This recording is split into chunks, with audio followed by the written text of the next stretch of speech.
सभी का इस चैनल में स्वागत है।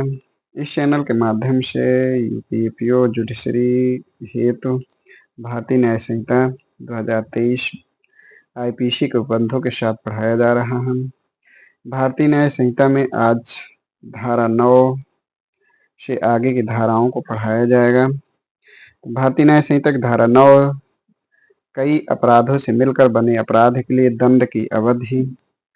तो इस धारा के अनुसार जहाँ कोई बात जो अपराध है ऐसे भागों से मिलकर बनी है जिनमें का कोई भाग स्वयं अपराध है, वहाँ अपराधी अपने ऐसे अपराधों में से एक से अधिक के दंड से तब तक दंडित नहीं किया जाएगा जब तक कि ऐसा विभक्त रूप से उपबंधित न हो। तो इस धारा में बताया गया कि जहाँ कोई बात जो अपराध है और ऐसे कई भागों से मिलकर बना है जिनमें से कोई भाग स्वयं अपराध है, तो वहाँ अपराधी अपने ऐसे अपराधों में से एक से अधिक दंड से बिना किसी अविभक्त उपबंध के दंडित नहीं किया जाएगा। इस धारा के उपधारा 2 में 2 खंड हैं, जिनमें खंड का में बताया गया कि कोई बात अपराधों को परिभाषित या दंडित करने वाली प्रबद्ध किसी विधि के 2 या अधिक पृथक परिभाषाओं में आने वाला अपराध है। कई कार्य जिनमें खंड ख में है कि कई कार्य जिनमें से स्वयं एक से या एकाधिक से अपराध घटित होता है जो भिन्न अपराध गठित करते हैं। तो इस प्रकार वहाँ अपराधी को ऐसे अपराधों में से किसी भी एक के लिए विचारण करने वाले न्यायालय द्वारा जो उसे दे सकता है उससे गुरुतर दंड से दंडित नहीं किया जाएगा। तो इस धारा 2 में बताया गया है कि जहाँ कोई बात अपराधों को परिभाषित या दंडित करने वाली तत्समय प्रबद्ध किसी विधि की 2 या अधिक पृथक धाराओं की परिभाषाओं में आने वाला अपराध है, या कई कार्य जिनमें से स्वयं एक या स्वयं एकाधिक से अपराध घटित होता है और मिल करके भिन्न अपराध बनता है, तो ऐसे में अपराधी को उससे गुरुतर दंड से दंडित नहीं किया जाएगा। जो ऐसे अपराधों में से किसी भी एक के लिए वह न्यायालय उसका विचारण करता है और उसे दे सकता है, तो उससे गुरुतर दंड से दंडित नहीं किया जाएगा।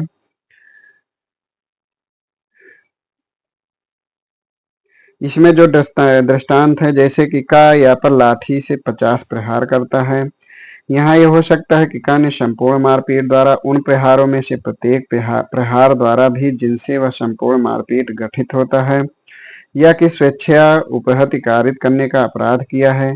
यदि का प्रत्येक प्रहार के लिए दंडनीय होता तो वह प्रत्येक प्रहार के लिए 1 वर्ष के हिसाब से 50 वर्ष के लिए कारावासित किया जा सकता था, किंतु वह संपूर्ण मारपीट के लिए केवल एक ही दंड से दंडनीय होगा।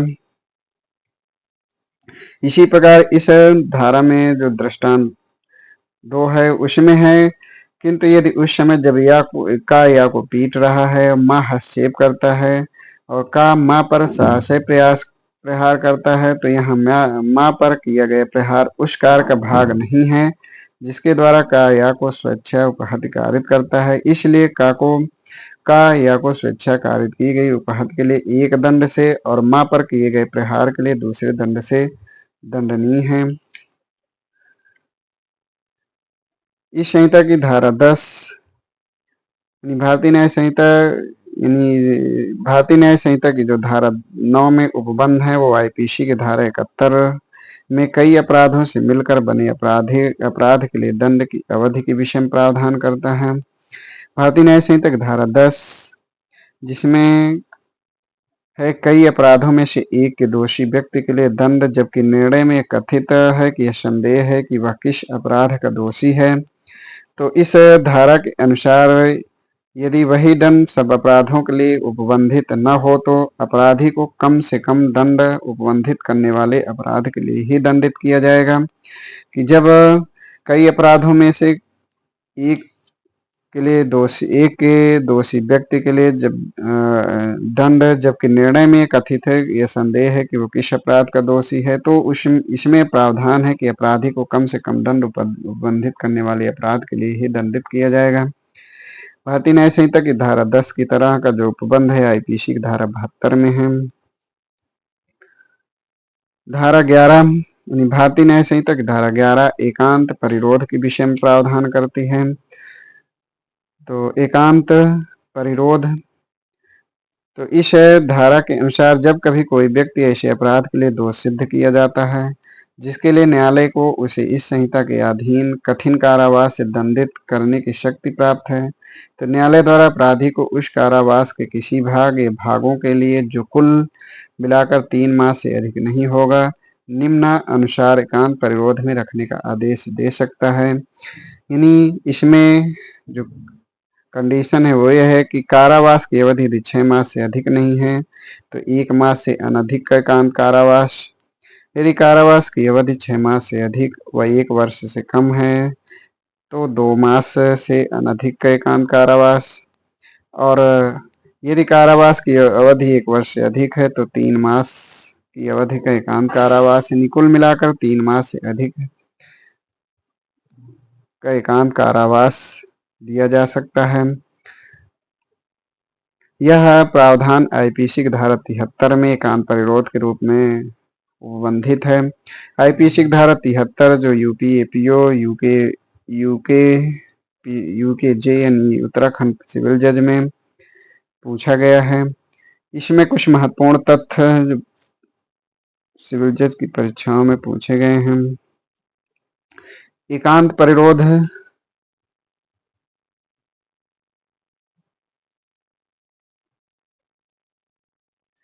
परिरोध कुल मिलाकर 3 मास से अधिक नहीं, अधिकतम जो एकांत परिरोध है वो 3 मास का होगा। ये यूपी जे व राजस्थान जे व एमपी एडीपीओ में पूछे गए प्रश्न हैं। इस संहिता की धारा 12 एकांत परिरोध की अवधि के विषय में प्रावधान करता है। तो इस संहिता की धारा 12 में कि एक बार में 14 दिन से अधिक का एकांत परिरोध नहीं होगा तथा ऐसे एकांत परिरोध के कालावधियों के बीच उन कालावधियों से अन्यून अंतराल होंगे जब दिए गए कारावास 3 मास से अधिक हो, तब दिए गए संपूर्ण कारावास के किसी 1 मास में 7 दिन से अधिक का एकांत परिरोध नहीं होगा तथा एकांत परिरोध के कालावधियों के बीच उन्हीं कालावधियों से अन्यून अंतराल होंगे। तो इस प्रकार इस धारा में बताया गया है कि कोई भी एकांत परिरोध की अवधि एक बार में 14 दिन से अधिक नहीं होगा और इन एकांत परिरोध के कालावधियों के बीच उतनी ही कालावधि के अंतराल होंगे। जब दिया गया कारावास 3 मास का है तो दिए गए संपूर्ण कारावास के किसी 1 मास में 7 दिन से अधिक का एकांत परिरोध नहीं होगा तथा ऐसे एकांत परिरोध के कालावधियों के बीच उन्हीं कालावधियों के अन्यून अंतराल होंगे। यह उपबंध आईपीसी की धारा 74 में प्रावधानित किया गया है। आईपीसी की धारा 74 राजस्थान सिविल जज में पूछा जा चुका है। आईपीसी की धारा 73 जो बीएनएस की धारा 11 है तथा 74 जो बीएनएस की धारा 12 है में प्रायश्चित का सिद्धांत समाहित है। भारतीय न्याय संहिता की धारा 13 पूर्व दोष सिद्ध के पश्चात कतिपय अपराधों के लिए वर्धित दंड, तो इस संहिता की इस धारा में ये बताया गया है कि कोई व्यक्ति किसी न्यायालय द्वारा इस संहिता के अध्याय 10 या 17 के अधीन 3 वर्ष या उससे अधिक अवधि के लिए किसी भांति के कारावास से दोष सिद्ध ठहराए जाने के पश्चात उक्त दोनों अध्यायों में से किसी के अधीन उतनी ही अवधि के लिए किसी अपराध के लिए पुनः दोषी होता है तो वह प्रत्येक पश्चात अपराध के लिए आजीवन कारावास या ऐसे कारावास जो 10 वर्ष तक की हो सकेगी दंडनीय होगा, और ऐसा कारावास किसी भांत का हो सकेगा यानी कठोर सादा किसी भांत का हो सकेगा। यह उपबंध आईपीसी की धारा 75 में प्रावधानित है। आईपीसी की धारा 75 जो राजस्थान सिविल जज व बिहार सिविल जज परीक्षाओं में पूछा जा चुका है। इस संहिता के अध्याय 3 साधारण अपवाद यानी भारतीय न्याय संहिता के अध्याय 3 साधारण अपवाद से संबंधित है। इस अध्याय में धारा 14 से 44 तक की धाराएं शामिल हैं। यह आईपीसी का अध्याय 4 यानी साधारण अपवाद से संबंधित आईपीसी का अध्याय 4 है जिसमें 76 से धारा 106 की धाराएं सम्मिलित हैं। तो भारतीय न्याय संहिता की धारा 14 में विधि द्वारा आबद्ध या तथ्य की भूल के कारण अपने आपको विधि द्वारा आबद्ध होने का विश्वास करने वाले व्यक्ति द्वारा किया गया कार्य। तो इस धारा में बंद किया गया है कि ऐसा व्यक्ति जो विधि द्वारा आबद्ध है या तथ्य की भूल के कारण अपने आप को विधि द्वारा आबद्ध होने का विश्वास करता है, उसके द्वारा किया गया कार्य के विषय में कि उसके द्वारा कोई कार्य किया जाता है तो अपराध है या नहीं, इस विषय पर बंध करता है। तो धारा 14 के अनुसार, यानी इस धारा के अनुसार कोई बात अपराध नहीं है जो किसी ऐसे व्यक्ति द्वारा किया जाए जो उसे करने के लिए विधि द्वारा आबद्ध है, जो तथ्य की भूल के कारण न कि विधि की भूल के कारण सद्भावना पूर्वक विश्वास करते हुए करता है कि वह विधि द्वारा उसे करने के लिए आबद्ध है, तो ऐसे व्यक्ति द्वारा किए गए कोई भी कार्य अपराध नहीं है। यह उपबंध आईपीसी की धारा 76 में प्रावधानित है।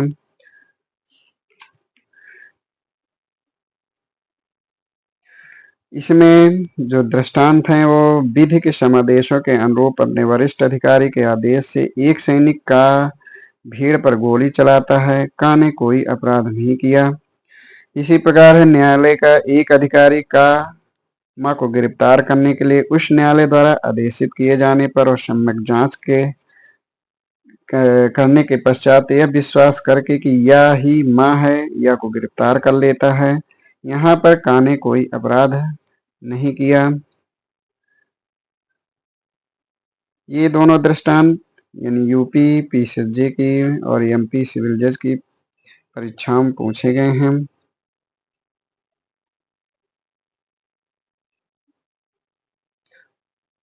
तथ्य की भूल क्षम्य है किंतु विधि की भूल क्षम्य नहीं है, यानी इग्नोरेंसिया फैक्टी एग्जिसेट, इग्नोरेंसिया ज्यूरिस नॉन एग्जिसेट, मतलब विधि की भूल, तथ्य की भूल क्षम्य है किंतु विधि की भूल क्षम्य नहीं है। मनुष्य की कानून की अज्ञानता इसलिए क्षम्य नहीं है, नहीं हो सकती क्योंकि वह उसे जानने के लिए आबद्ध है। यह बैली का कथन है कि मनुष्य की कानून की अज्ञानता इसलिए क्षम्य नहीं है क्योंकि वह उसे जानने के लिए आबद्ध है। विधि की अनभिज्ञता प्रतिहेतु नहीं है, मतलब इसके विषय में कोई भी अपवाद ग्रहण नहीं करता। जसवंत राय मनीलाल अरवाने बनाम मुंबई राज्य, इसमें सुप्रीम कोर्ट माननीय सुप्रीम कोर्ट द्वारा निर्धारित किया गया कि तथ्य की भूल का फायदा पाने के लिए यह बताना आवश्यक है कि उस व्यक्ति ने सद्भावना पूर्वक विश्वास करके युक्तियुक्त आधारों पर कार्य किया था। आर बनाम टाल्सन, यह तथ्य की भूल से संबंधित वाद है। रेक्स वर्सेस लेबेट, ये भी तथ्य की भूल से संबंधित वाद है। इस संहिता की धारा 15 न्यायिक रूप से कार्य करते हुए न्यायाधीश का कार्य, तो न्यायिक रूप से कार्य करते हुए न्यायाधीश का कार्य अपराध नहीं है। जो न्यायाधीश द्वारा ऐसी शक्ति के प्रयोग में की जाती है जिसके बारे में सद्भावना पूर्वक विश्वास है कि वह उसके उसके पास वह है और विधि द्वारा दी गई है। तो इस प्रकार धारा 15 में न्यायिक रूप से कार्य करते हुए न्यायाधीश के कार्य के विषय में प्रावधान किया गया है कि ऐसे न्यायाधीश का कार्य कोई अपराध नहीं है जो यह विश्वास करके सद्भावना पूर्वक विश्वास करता है कि ऐसी शक्ति उसमें है और उसे विधि द्वारा दी गई है। यानी भारतीय न्याय संहिता की धारा 15 जैसे प्रावधान आईपीसी की धारा 77 में है। आईपीसी की धारा 77 जो उत्तराखंड सिविल जज की परीक्षा में पूछा जा चुका है। भारतीय न्याय संहिता की धारा 16 न्यायालय के निर्णय या आदेश के अनुसरण में किया गया कार्य, तो न्यायालय के निर्णय या आदेश के अनुसरण में किया गया कार्य अपराध नहीं है। तो इस धारा में बताया गया कि कोई बात जो किसी न्यायालय के निर्णय या आदेश के अनुसरण में की जाए या उसके समर्थित हो, यदि वह उस निर्णय या आदेश के प्रवृत्त रहते की जाए तो ऐसा कार्य अपराध नहीं है, चाहे उस न्यायालय को ऐसा निर्णय या आदेश देने की अधिकारता न रही हो, परंतु यह तब तक कि जब वह कार्य करने वाला व्यक्ति सद्भावना पूर्वक विश्वास करता हो कि उस न्यायालय को वैसी अधिकारता थी। तो इसमें बताया गया कि ऐसे व्यक्ति जो सद्भावना पूर्वक विश्वास करता है कि जो न्यायालय कोई आदेश या निर्णय पारित किया है वैसी अधिकारता उसके पास रहते हुए पारित की गई हैं और वह ऐसे न्यायालय के निर्णय और आदेश के अनुसरण में कोई कार्य करता है तो उसके द्वारा किया गया कार्य कोई अपराध नहीं है। जैसे कि उदाहरण है जल्लाद का कार्य। भारतीय न्याय संहिता की धारा 16 में दिए गए उपबंध आईपीसी की धारा 77, धारा 78 से संबंधित है और आईपीसी की धारा 78 छत्तीसगढ़ सिविल जज की परीक्षाओं में पूछा जा चुका है। इस संहिता की धारा 17 विधि द्वारा न्यायानुमत या तथ्य की भूल से अपने को विधि द्वारा न्यायानुमत होने का विश्वास करने वाले व्यक्ति द्वारा किया गया कार्य, तो ऐसे व्यक्ति द्वारा किया गया कार्य अपराध नहीं है। तो इस धारा में बताया गया कि कोई बात अपराध नहीं है जो ऐसे व्यक्ति द्वारा किए जाए जिसे करने के लिए विधि द्वारा न्यायानुमत है या तथ्य की भूल के कारण, न कि विधि की भूल के कारण सद्भावना पूर्वक विश्वास करता है कि वह उसे करने के लिए विधि द्वारा न्यायानुमत है, तो ऐसे व्यक्ति द्वारा किया गया कोई कार्य अपराध नहीं है। यह उपबंध आईपीसी की धारा 79 में दिया गया है। तो जैसे कि एक पुलिस अधिकारी युक्त पूछताछ के बाद या जिसने अपराध नहीं किया है गिरफ्तार कर लिया, या आईपीसी की धारा 79 यानी जो बीएनएस की धारा 17 है के अंतर्गत बचाव का अधिकारी है। आईपीसी की धारा 76 व 79 जो इस संहिता की धारा 14 व 17 है, ये तथ्यागत भूल से संबंधित है। तो इस प्रकार आज इस संहिता की धारा 14 से 17 तक के उपबंधों को आईपीसी के उपबंधों के साथ पढ़ाया गया। धारा 17 के आगे के धाराओं को अगले वीडियो में पढ़ाया जाएगा। धन्यवाद।